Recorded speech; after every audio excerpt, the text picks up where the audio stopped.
So here you see our beautiful coffee, and it wouldn't be experienced coffee if we didn't have a twist on it. So I've packed you a bag of Cascara, and this is pre-portioned to 15 grams. You can simply cut the top,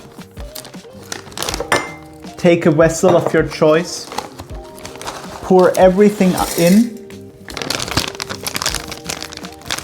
and we do it similarly like with the coffee. We will now pour around 100-degree hot water on the Cascara and also add 250 grams of water.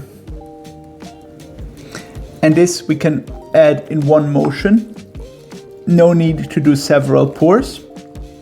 And this is like a tea, right? So you pour it, then you try to not get the Cascara into your cup and drink it.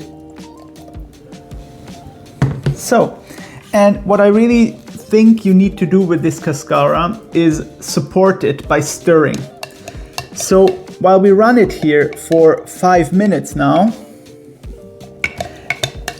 you keep occasionally stirring it. I use this AeroPress stirrer, but I really want to support the Cascara in extracting. I want to get as much of the sweetness of this coffee cherry out. So yeah, give it 5 minutes. I will keep stirring and I see you back in a bit. While the coffee brews, I want to really show you the coffee cherry. And some of you have seen the videos on my Instagram where I've depulped basically by hand this coffee. But this is the coffee skin, right? And it's just like a cherry. In each you find 2 beans of coffee. And some of you lucky people might even find some beans that have not been pressed out of the cherry in their Cascara. And don't worry about it. It's nothing to be afraid of. And while we're stirring here, let me now touch on the subject of the Peaberry. So I just said that each coffee has 2 beans in it. But a Peaberry is different.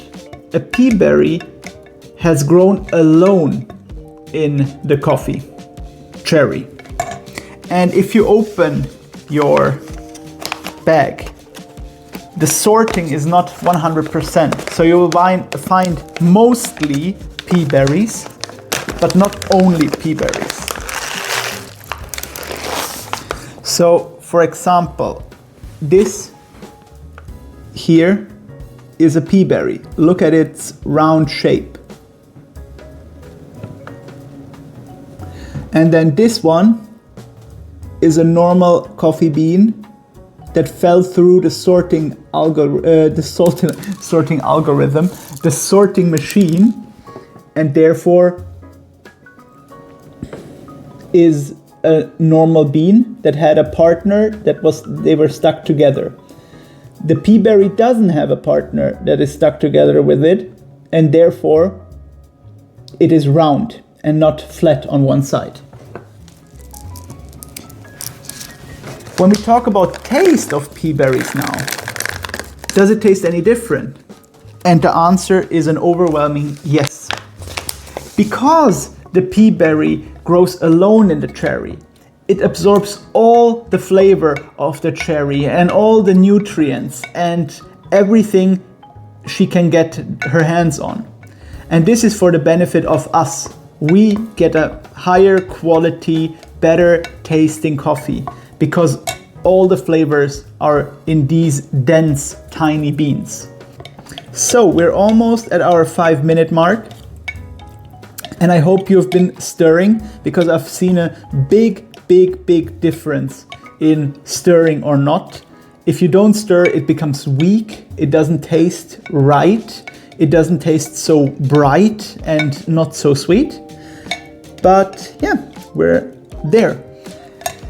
And while we're here on these last seconds, I also have these green beans here to show you Peaberry and not. So look, this is the coffee as a green bean. And here is the tiny Peaberries. And then Okay, let's put the green coffee to the side. And now stop the brewing process. Get another cup. And you can simply decant. So you don't need to run a filter through it. Even if a cherry gets into your cup, it's nothing bad. And now you have your coffee next to your Cascara tea. And I have to give a warning. Caffeine is in the coffee plant to protect it from bugs. Which part needs to be protected the most? Exactly, the fruit.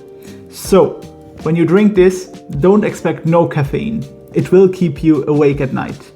Now that we're here with our two coffees, let us taste the Cascara first. Do you taste the sweetness of the cherry? Do you feel the slight tickling acidity in the front of your tongue? Let's now go over to the coffee itself.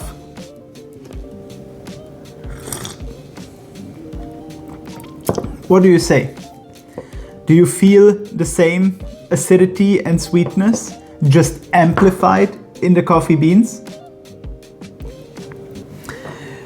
I, for once, feel like the coffee is very floral and acidic without being overwhelming, and it gives me a lot of sweetness. And I think you can very much taste how this comes from the Cascara. I understand that the Cascara is a dried fruit and has a different flavor than roasted coffee beans, but I think the flavor notes from this are very much in the roasted coffee. It's just that Kenyan coffees have so much acidity, this rhubarbiness, this fruitiness, such lovely coffees. I really enjoy drinking Kenyas. It is actually what brought me into specialty coffee. I had never tasted something like this before. So, this was part one of the coffee experience. We brewed a Cascara. We brewed the coffee as a filter. As always, we will have a part where I have a special recipe for you to try out at home. No tools required this time. I hope you've enjoyed tasting your Cascara, your very first Cascara probably. And the longer it stands, the sweeter it gets, the extraction goes on, but care for the bitterness of the caffeine. And with that said, enjoy your cups, and I see you back whenever you are ready to learn about Peaberries and get the special recipe for this Kenyan coffee. Okay? See you in a bit.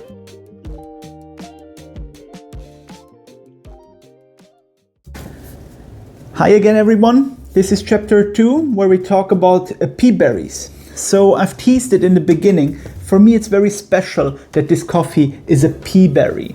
And I first want to dive in what a Peaberry is and then why it's so important. So you see in this green coffee, but you can also take out the coffee roasted from your bag, that the overwhelming majority of coffees is round. Now, this is not how you see coffee usually. Usually you see the coffee being flat on one side and rounded on the other, right? And this is because in a cherry, in the Cascara that you've just drank, you get the coffee beans growing like this. The flat sides to each other and the rounded sides to the outside. But a Peaberry that is so rounded, it had the freedom to grow alone in a cherry. And only 5% of all coffee does that. With it having all the space that it needs, and also not having to share any nutrients, it is said that Peaberries develop much stronger taste and more sweetness compared to its shared normal coffee counterparts. And this is why I wanted the Peaberry. Usually Kenyas, they're very straight and direct. They taste like rhubarb, they taste like raspberry, and that's it. I find this Peaberry, and I think it's due to the Peaberryness, has a bit more complexity. it has like flowery notes in the back. To me, it reminds me a bit of oranges, like it's a floweriness that is a bit zesty. And this is why I write rhubarb for the acidity. It's fruity acidity, reminds me totally of rhubarb. And then the orange blossom, like a zesty lemon type fruit floweriness.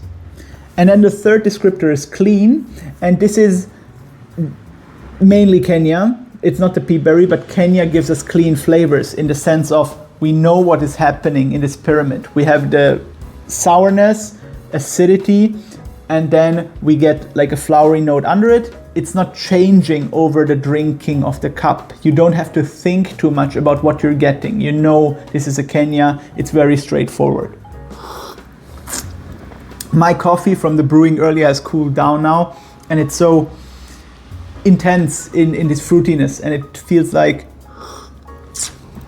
I'm just drinking a lemonade. I come from Germany. I don't know if you know Fritz rhubarb. Just lovely. So what is happening when the farmers harvest the coffee?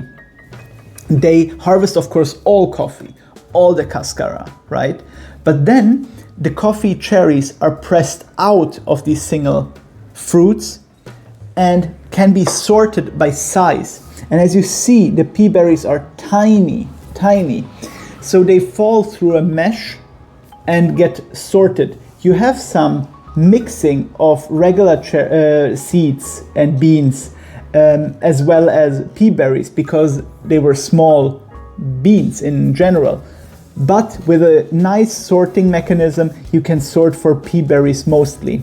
And this is what the Sakami farm by Gloria and Jarmo does.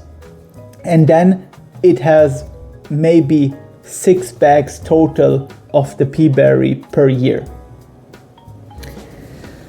Roasting wise, it roasts very evenly and it's super dense, so I need to power through the roast to get it to roast through. It's a very dense coffee, and that's what I want you to see and remember in your brewing, that it's very dense. So you need to work a bit more to get it extracted properly. Nice. Okay, with that said, I really wanted you to know what a Peaberry is. And now that you know, and now that you've drank the Cascara, let's get a bit more technical and see what I pay for this coffee and what Gloria and Jarmo get out of it. And then in chapter 4, we'll be having a special brew recipe for this. You ready? Let's go.